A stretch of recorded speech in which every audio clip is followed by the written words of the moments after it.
arrested and my life began. Cool. Let's see that for a second. Oh. Wee-wee. So that song actually goes really good with the Bible study. Let's see.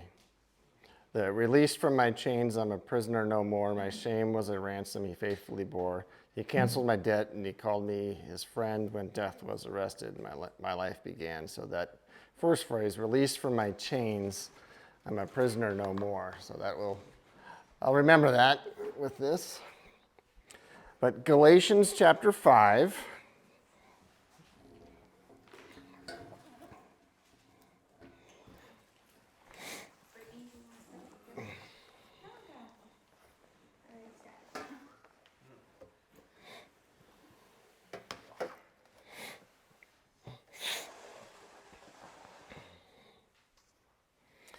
All right. It's kind of, I was looking around the room. Obviously, this is the first night in this new house, and everyone sat in their assigned seats. It's exactly.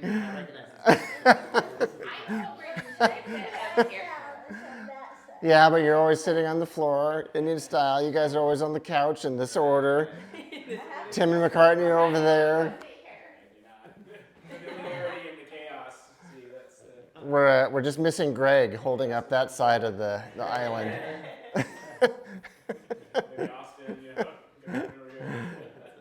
It's funny because I'm that way. I'm a total creature of habit. And so Charity and I, she's doing Sunday school now, and when I'm not helping her out, I've been trying to sit somewhere else in the church just to get a different view, which is not me. I'm a creature of habit. I'm a sit in the same spot every time kind of person too. And I just thought that was funny. Oh boy. Oops. There we go. So one more week that we're going to talk about the law. And by now you're probably thinking, we've been hammering on the law for a very long time, which is true. Starting the 5th chapter, and Paul is just saying, it's not by law, it's not by your works, it's grace. And we're going to hammer it one more week. The next week, we're going to get into the second part of chapter 5, where it talks about our responsibility as Christians. Like, how do we live this Christian life? If salvation isn't by works, does that just mean we're free to just sin all we want and live that way? It's like, no. What we're freed from is we're freed from the burden of trying to save yourself by your good works, which Paul explains over and over again that's impossible to do. We're freed from that. We're given heaven as a free gift, but now we get to choose to live for him. And so we're still doing a lot of the same good works, but it's no longer to save our skin. Our skin is already saved if you've received Jesus as your Lord and Savior. But next week we'll dive into that. But just kind of rehearse the Galatians story. We do this each week. But Paul, on his missionary journeys, goes into Galatia and shares the gospel with them. They're a fully pagan people, believing in a multitude of gods and doing all kinds of crazy stuff in their pagan worship. They hear the gospel of grace. They're radically born again. They're set free from all of that. And basically, there's two religions in the world. There's the religion of the Bible, which is salvation by grace, and then everything else, which is everything else is just a different form of earning your salvation through works. It might be a different God here and there, lots of different gods, all kinds of things, but all of them are doing something, following some sort of list to please God, whether it's Muslims or Roman Catholics or Hindus or what have yous. The idol worship that they were doing things to please their gods to get the reward. So that's all one religion. That's salvation by works. And then there's the biblical gospel, which is grace. And so they were set free from that. And as soon as they were set free from that, and Paul moves on, what happens is the Judaizers come in, and they said, Jesus is great, what he did on the cross, we loved it, loved the cross, it's a good thing, but you got to do this, this, and this. Men, you got to be circumcised, and you guys got to keep the law. Jesus is great, but. So let's read verse 1, chapter 5. Well, actually, before we do that, I want to ask a question. What were you, before you became a Christian, and then when you became a Christian, what were you set free from? So for me personally, I was pretty much an atheist growing up, and I came to the realization that, I'm going to die, and I'm just going to be food for worms. My body's going to be in the ground, and worms are going to eat me. And then I started thinking, am I going to feel the worms eating me? Just my imagination going crazy. But I had a real fear of death, and that's, I would imagine, every atheist has that fear, and then they kind of fill it with different things to bring some sort of comfort. Like, I'll live on in the memory of my children. It's like, well, no, the reality is you're going to be dead, and you're going to be eaten by worms if there's no God. So I was set free from that when I got saved, obviously, and then from Mormonism when I thought, if I stop drinking coffee, then I'm going to be righteous. I was very involved in that in such a short time, it didn't really build up. But if you lived here and you have your LDS friends, they're just doing things, works and works and works. And there's this burden of, am I good enough? That is why Utah has the number 1 or number 2. It's always in the tops in the nation for antidepressants and suicide, because they're trying so hard to save their skin and realizing what the law does, and not hearing the law, but trying to obey the law and realizing that they can't do it, but they're just trying harder and harder and harder. So I was set free from that. Jesus, when he came into my life, I just I'm going to heaven. When I die, I am going to heaven. And that was freeing. So before we jump into the text, what were some of you guys set free from? What were you in bondage to before that? Chad, go first. I had kind of it wasn't so much that I didn't get raised with any particular religion at all, actually. So I think for me, I had kind of ensorcelled myself within the science religion. Okay. So I want to say, I kind of looked at all books are probably somewhat, they got a little piece of truth in them. Everything's basically true if you put it all together enough in the right way, right? Yeah. Like in that. So I got kind of brought into that. No, there actually is like a good and evil type of thing once I found Jesus. So I'd say I got kind of set free from whatever you call scientism. Okay. That was kind of what I was into at that time. So. Sure. Yeah. Like I wasn't really afraid of death, but then I don't know. You were young. You get eaten by the worm becomes something else, and then eventually you turn into a star or something, right? Right. So that's kind of their way to do it. So you unintentionally believed in reincarnation in some way? Somehow. Yeah. Energy state or something. Yeah. Like that. Yeah. The concept of going to non-existence is not something our brains can grapple with. Yeah. Who else? What were some of your guys' stories? What were you set free from?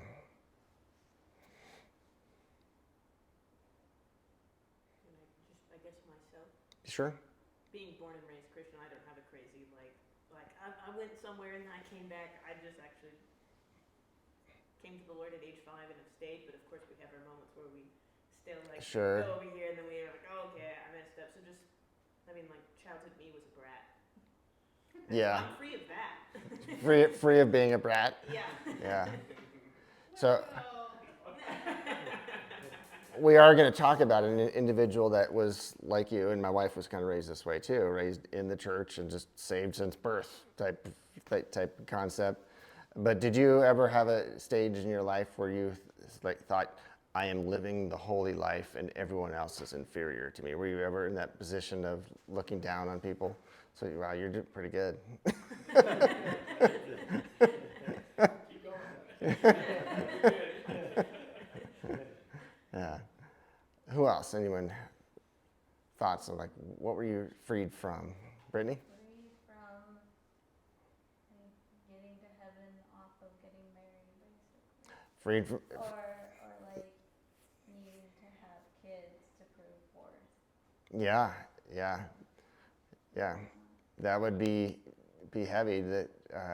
Yeah, that's definitely a Utah thing where women are expected to have lots and lots of babies, and that's how you save yourself and earn your points to get into heaven is by that. The cult I was a part of, it was like you get married and then your husband is the one that will like get you to go to heaven. Yeah. Get to heaven based off of kind of his good deeds. So you make sure as the wife to make sure he's doing his due diligence because that's how you get to heaven. Yeah. Which is not apparently, so. Yeah. End of that train. You're not being good enough for the two of us. Yeah. Actually, isn't part of that in the regular Mormon beliefs? Yeah, but it's That's like, okay. it's like an off branch. Yeah, Because it's the polygamist yeah. thing, so, but it's like an off branch of like Mormonism in its own direction. It's like taking it to extreme or something. Yeah, because that's my understanding was like, you get up to heaven if the husband doesn't want you there, you know you're Yeah. gone. Like I'm not calling you up or something, right? Like it's Yeah. what a You're just sitting in dumb limbo. religion. Yeah. So let me ask you this, Brittany. So we watched Martin Luther, and he, since he really believed in Roman Catholicism that you had to do these things in order to get saved, and he realized his failure, and so he just tried harder and harder and harder. Did you see a lot of that in some of the women out there trying, and just the burden of failing miserably? At first, no, because I think we're all in the same area. Of Yeah. Like, I'm better than her, but you look at it now with a different kind of view, and it's every wife fighting for the spotlight. Yeah. Every person kind of like, even though they won't like say it, like if you ever seen, there's like a movie where it's like we speak with our eyes. It's like you can feel it almost. Like there's that dread, and there's that like anger because every wife wants to be like the first wife. The first but wife, yeah. There's like when you have 7 wives, what do you know like they're all at each other's throats in one way or another. Yeah. Wow. And it's hard. Yeah. So It's just a lot of sadness. And at first, I didn't think it was weird that there was like so many suicides, but now I look at it and I'm like, it makes sense. So I'm sure Brody has seen a lot of people set free and that huge burden lifted. Yeah. So kind of with that, when you come to Christ and you are truly set free, the devil does not want you to have any sense of freedom or that release, like the burdens have been taken off. He wants you to be burdened. And so that was the problem or the case in Galatia. And they were losing this battle. And so in chapter 5, verse 1, Paul says, "Stand fast, therefore, in the liberty by which Christ has made us free, and do not be entangled again with a yoke of bondage." Just stand fast, stand firm. You know, my wife and I, we go to Huntington Beach all the time. And last time we were there, we got, one of those little tent things that are just made for the beach. So you kind of, a little like a sunshade type thing where you can still see the ocean. It's not like a camping tent, but you take the stakes and you pound them deep into the sand, or you put sandbags on it, so when the breeze does come, your little tent doesn't just fly away with the wind. That's kind of the idea here, is to put your stakes into the ground, stand fast in the liberty by which Christ has made us free, and do not be entangled again by the yoke of bondage. So learn the gospel, understand the gospel. So when the knocks come on the door, or you start feeling it maybe a competition within your own church, if you ever feel like you miss something that's going on at church, a prayer meeting or a Bible study or any event, and you start feeling, oh, I missed it, down the pecking order. Anytime those thoughts start getting in your head, remember this: stand fast in the liberty by which Christ has made you free.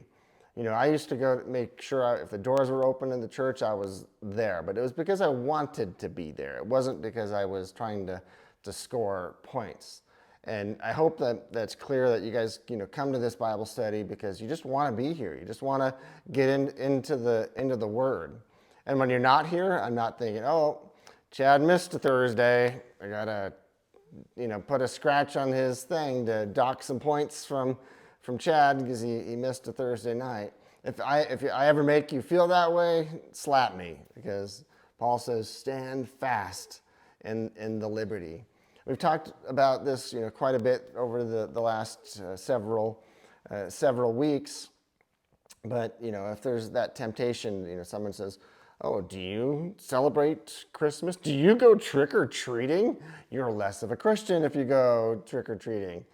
Obviously, you probably shouldn't, cover yourself in blood and do all that, fully satanic stuff. But, stand fast. Don't start thinking you're scoring points with God. And I always share this illustration. Remember Jesus nailed to the cross. And when you start adding to that, it's like saying, "Oh, Jesus, thank you for being nailed to the cross, but I just want you to know I stopped drinking coffee."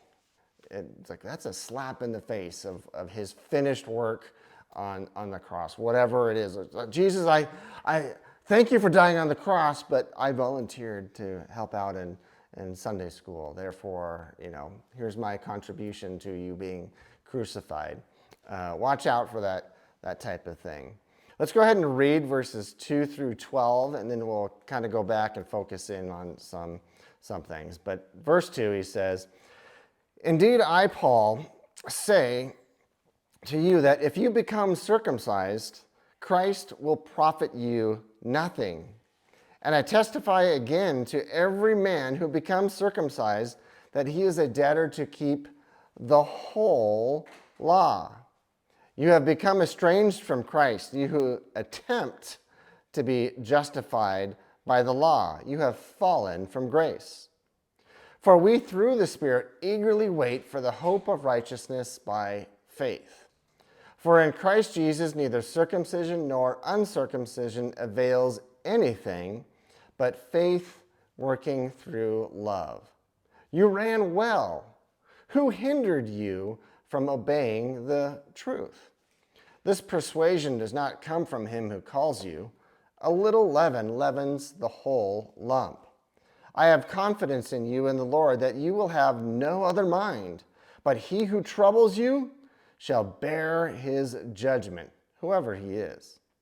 And I, brethren, if I still preach circumcision, why do I still suffer persecution? Then the offense of the cross has ceased. I could wish that those who trouble you should even cut themselves off.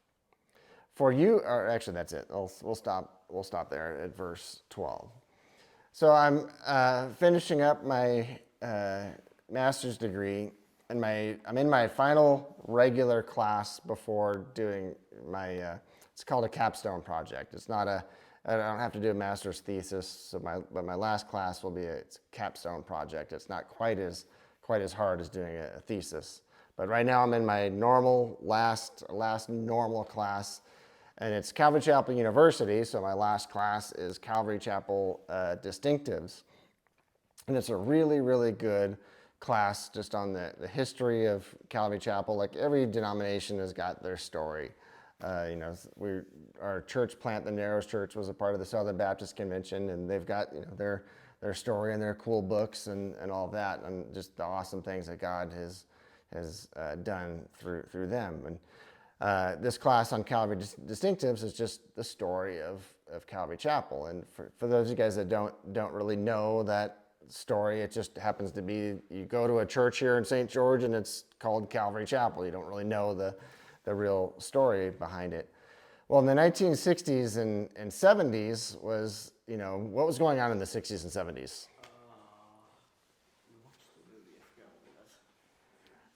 Oh, well, yeah, you watched Hippies, yeah. Yeah.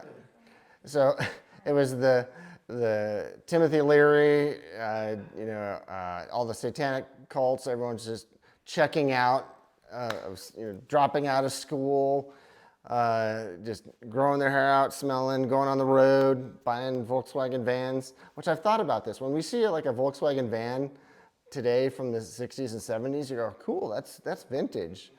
But in the 60s and 70s, weren't those expensive? Like, I've thought about that. Have you ever thought about how did the hippies afford Volkswagen vans? Because they were new then. That was a new car. But anyways, so they would get into all kinds of drugs, dropping acid, just going crazy. You've all seen the stuff on Woodstock. Well, Chuck Smith, who was the kind of unintentional founder of the Calvary Chapel movement, his background, he was from the Foursquare denomination, which is a Pentecostal denomination, and he started seeing that there were some problems with that. And God, just long story short, just convicted him to just teach the Bible in a simple way, verse by verse. And he started doing that, and all of these hippies started getting saved. I mean, people that were just completely frying their brains on acid, whatever drugs, whatever pills they could possibly find, they were taking. And one of the books we're reading is called Harvest, and it's just the story of all these different pastors that were like the first generation guys that were discipled by Chuck Smith. And almost all of them were total burnouts, living in communes. A lot of them were, it doesn't say in the book that they were murderers, but you can kind of read between the lines and the things that they were involved in. And they got saved out of that. Well, those type of people are very unlikely to fall into legalism because they know what they have been set free from, right? There's like they were high on drugs, addicted to drugs, and now Christ has set them free, and they're enjoying that liberty. Well, there was one of them who was the exact opposite of that, and you may have heard of John Corson. He's one of the more famous Calvary pastors, just an awesome Bible teacher. But he was raised more like Elena and like my wife, was born in a Christian church, born in a Christian home. He had straight A's. He was handsome. He was ripped. He was like number one in his class. Got football scholarships. When he was in junior high, he was leading Bible studies at big Christian camps. And so what happened was he started thinking, I'm something special. I'm pretty important. And he was raised, it was a Baptist house that he was raised in. And so what he fell into was that form that basically the Galatians were falling into, that, oh yeah, thank you, Jesus, but this is what I have to offer you, all of my great and wonderful works. So we need to be careful about that for ourselves, and just watch out to make sure that we don't fall into that trap of saying, you go back to the question, if you were standing before God and he was to ask you, Logan, why should I let you into my heaven? Would you be tempted to say, well, I did this, I do that, I quit doing this, I started doing that, and you start listing off your resume? Well, that's kind of the problem that John Corson had, and that's something we can fall into. But let's dive a little deeper into verses 2 through 4, and I'm going to start with an illustration. So imagine I have two cups. One cup over here that represents you, and another cup over here that represents Jesus. And you have a bunch of marbles, and each one of those marbles represents, a good work.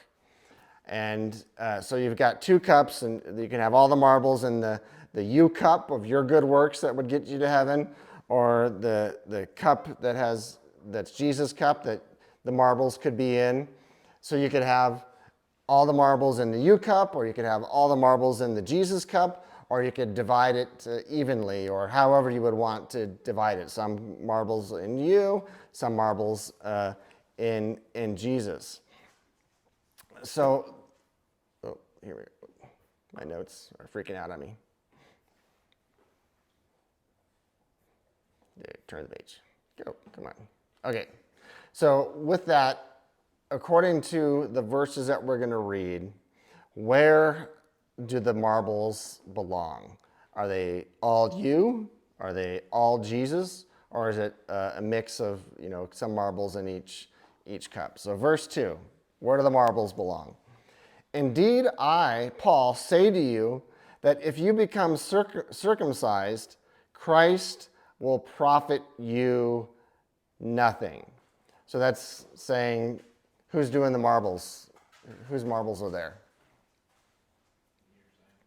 Your side, okay. So are there any, what does it say if you are doing the works? What does Christ profit you? Does he profit you a little, all, or what's the word he uses? Nothing. So it's all Jesus. So circumcision, raise your hand if you don't know what circumcision is. Good, because I did not want to have to explain it. So God, for whatever reason, that's what God told Abraham. This is what you're supposed to do. All the males are supposed to be circumcised, and then that was adopted into the law. And that was like the first step. That it was a sign, the covenant, that you are going to keep God's law. And so that was the sign with the Jews, the Judaizers, that the first step was, it was great that these Gentiles are coming to Jesus and all, but they need to be circumcised as well. And not only be circumcised, but keep the law. So Paul says, if you become circumcised, then Christ profits you nothing. And it's not saying that circumcision in itself is bad. That's what most American boys are circumcised. It's just the way it is. But that's not the problem. It's the thinking that by doing that you are somehow earning points with God. So verse 3, where do the marbles belong? Is it all you? Is it all Jesus? Or is it a mix? Verse 3, and I testify again to every man, he who becomes circumcised, that he is a debtor to keep the whole law. So if it depends on you and your marbles, how would they be distributed? Where would I put my marbles? Is that the question? Yeah, so according to verse 3, if you're going to be saved by keeping the law, would it be all the marbles in your cup? All in your cup. Yeah, so it's no Jesus, it's all you. So if you're going to do part of the law, you are in debt to keep the whole law, not just part. When I was studying for this, it remind me of a toy. I don't even know if it still exists. Chad would remember it. My wife would remember it. But I don't know what it was called, but it was like a rubber slinky type thing that was full of some sort of liquid, and you tried to hold it and it would slide out your hands. You guys remember those? I don't know. But you couldn't hold it in your hand. So you couldn't hold it even. It would just slide out one way or the other. I don't remember what they're called. It's like think of a Mobius strip, but because it turns in on itself. So when you grab it, it's like the inside is moving out. Yeah. The inside comes back in, so it just goes. Did you just say Mobius? Yeah. Mobius strip? Mobius. That's the word for the day, guys. Mobius.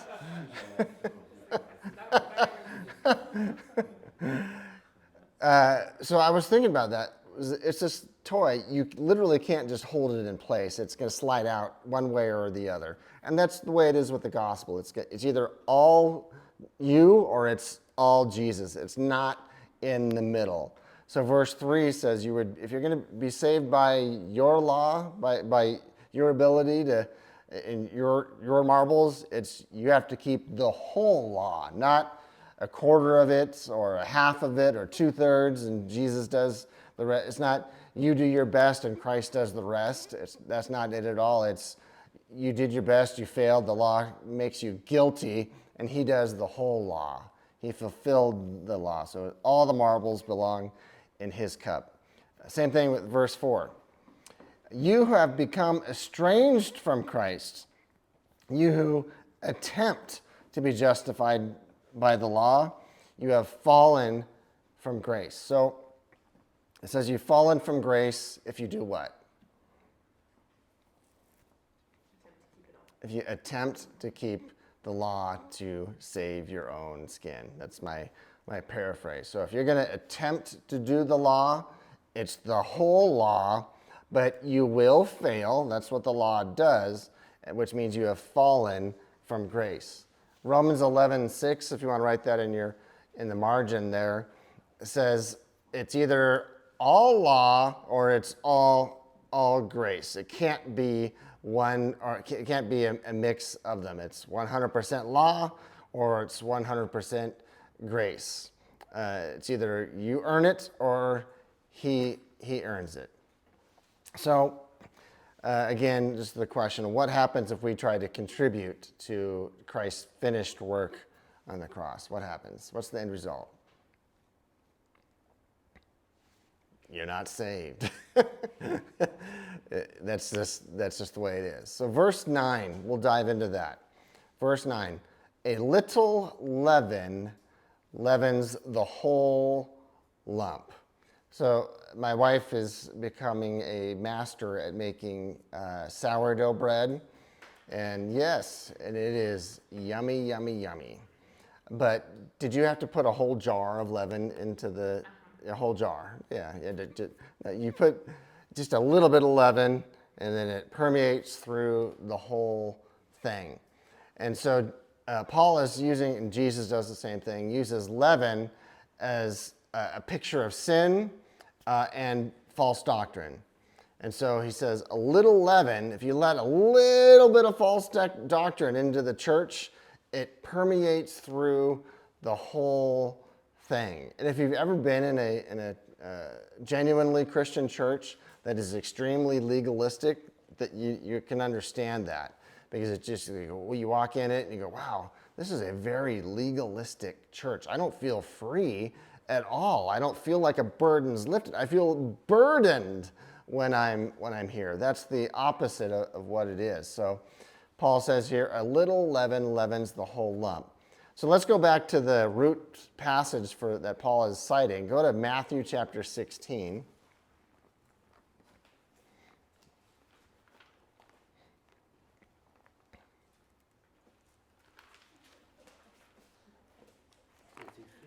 Matthew 16, yeah.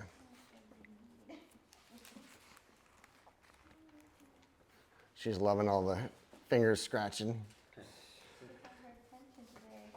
Matthew 16, verses 6 through 12, Jesus speaking to his disciples.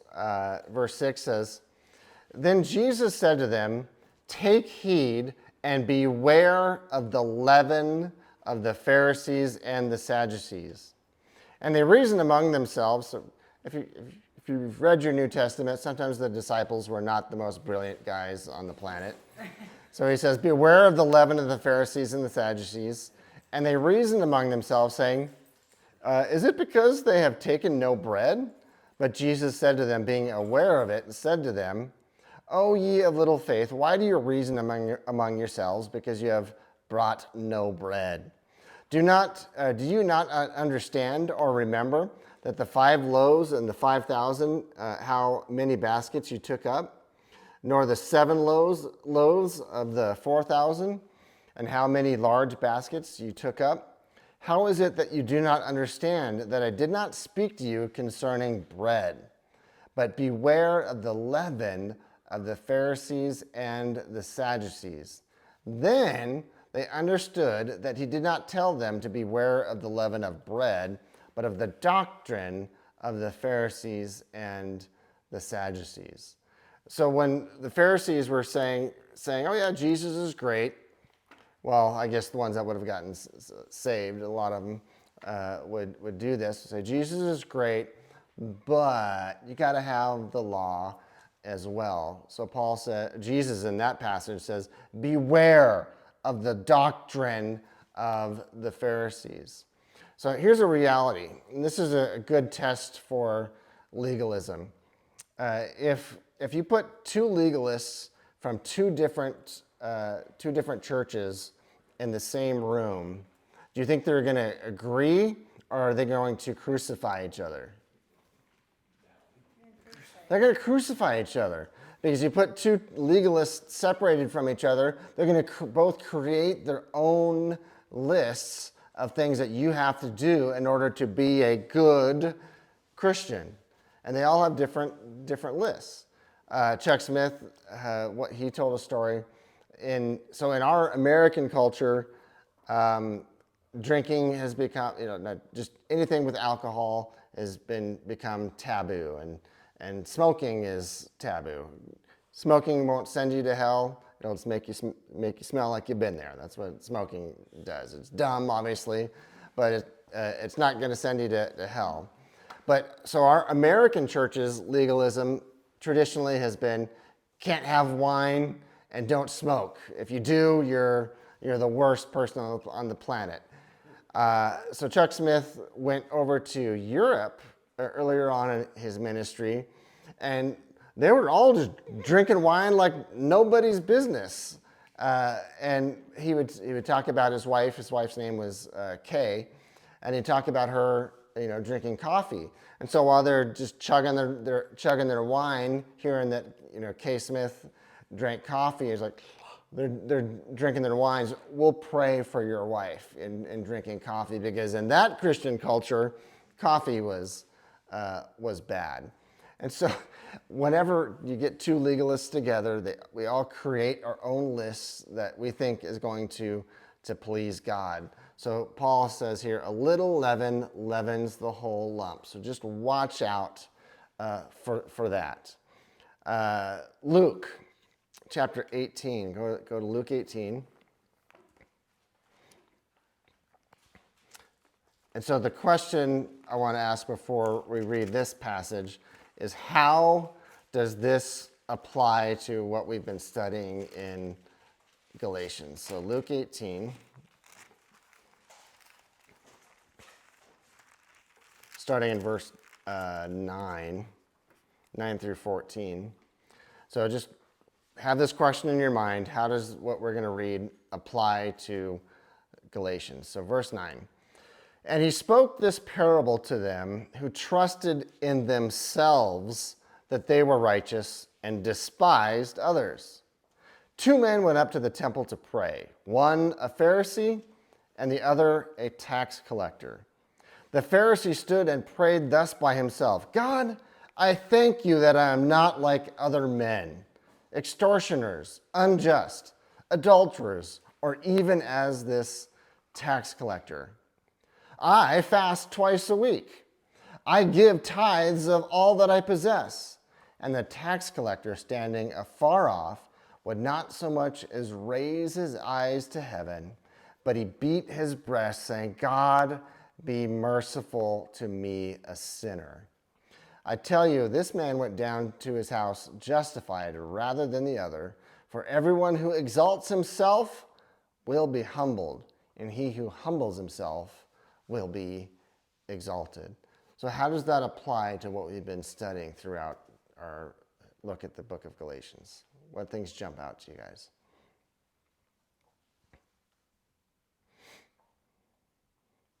Is the enemy in the Galatians facing like the Pharisee or like the tax collector?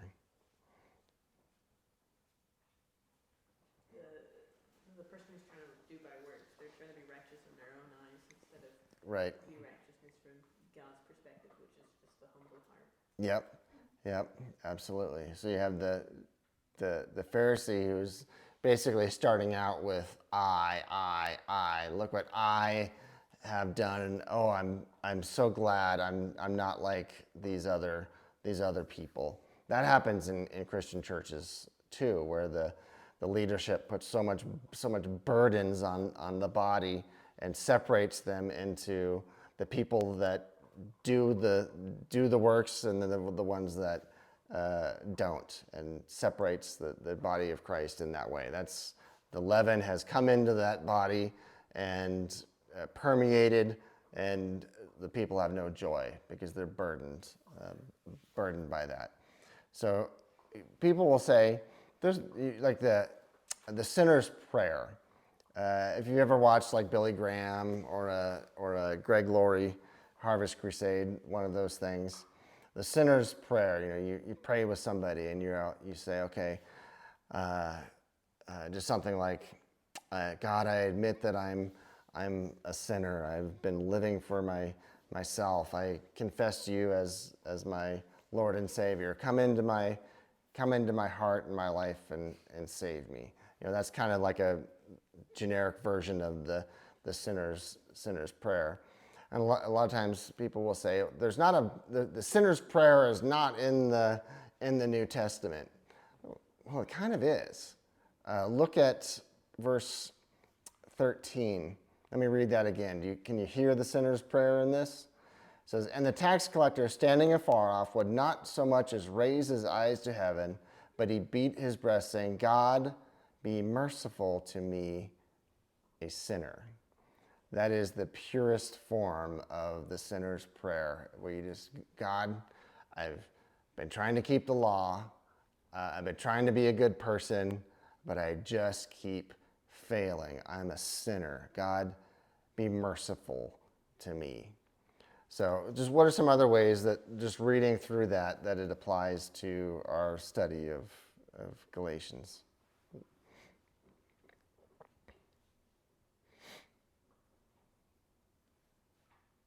Have you ever been in what you would consider to be a solid Christian church that actually behaved more like the Pharisees, where it would be like, let's read it again, verse 11. The Pharisee stood off praying thus by himself, with himself, God, I thank you that I am not like other men, extortioners, unjust, adulterers, or even like this tax collector. I fast twice a week. I give tithes of all that I possess. Have you ever been in a situation where that was like the church felt like it was keeping score? Well, that's good that you haven't. I think individuals in the church tend to do that in churches I've been at, but I'm not sure I would say the church itself. At least they don't come across as trying to be that way. But Yeah. they were definitely. I mean, you remember Red Hills? There was certainly a few Yeah. people at Red Hills that were a lot more like, so how many hymns did you sing this week? Right. And it's kind of like, oh, less than 10. Less than 10, yeah. Right. That's fine. And God bless you. You're just kind of like, what? What's happening? Yeah. I think the closest thing is when I was a kid, the first church we went to in St. George was one of those ones that they would tell you if what you were praying for wasn't happening, like a healing or something. Oh, yeah. Sure. And so, in a way, they're not really judging off of works that they can see or can't see, but they're assuming you must not have Right. the works under the surface. Right. The reason God isn't answering your prayers of healing is because of some hidden sin in your life. Yeah, that's very much a good application of this. And it's so easy to fall into it. So what was that? We're giving the Job to you. Yeah.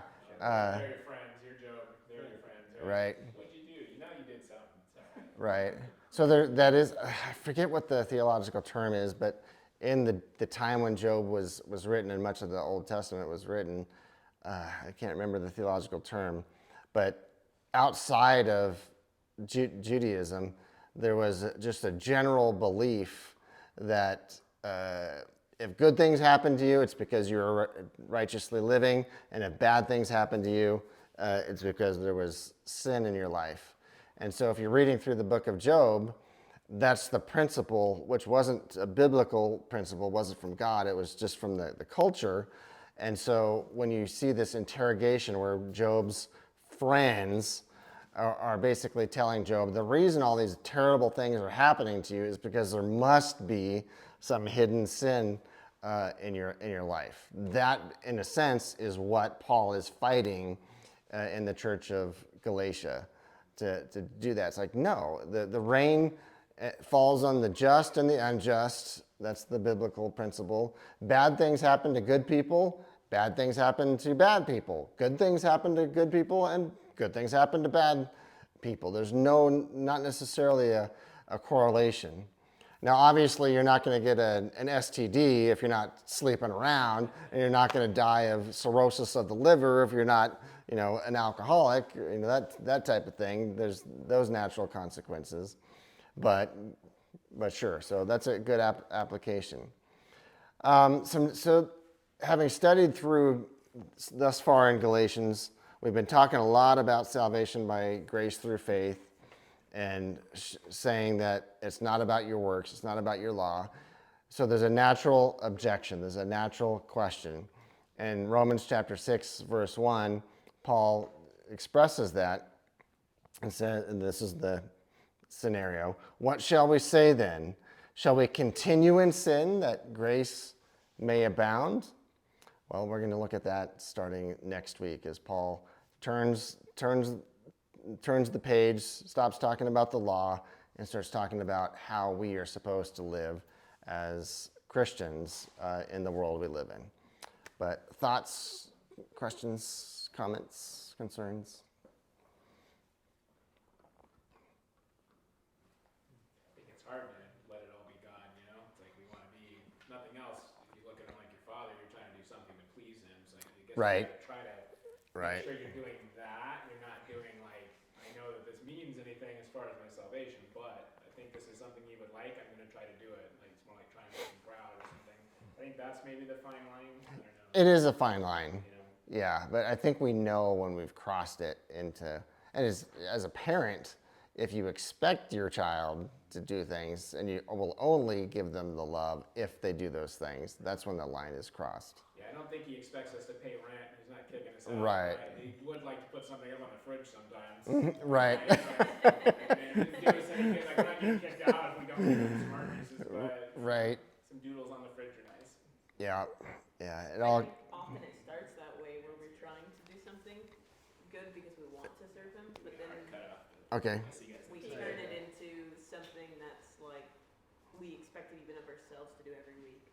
Yeah. It's like, oh, well, I guess I have to. It just becomes like a routine because we are creatures of habit. Yeah. Suddenly it becomes a routine and then you don't kids, like want it. competition.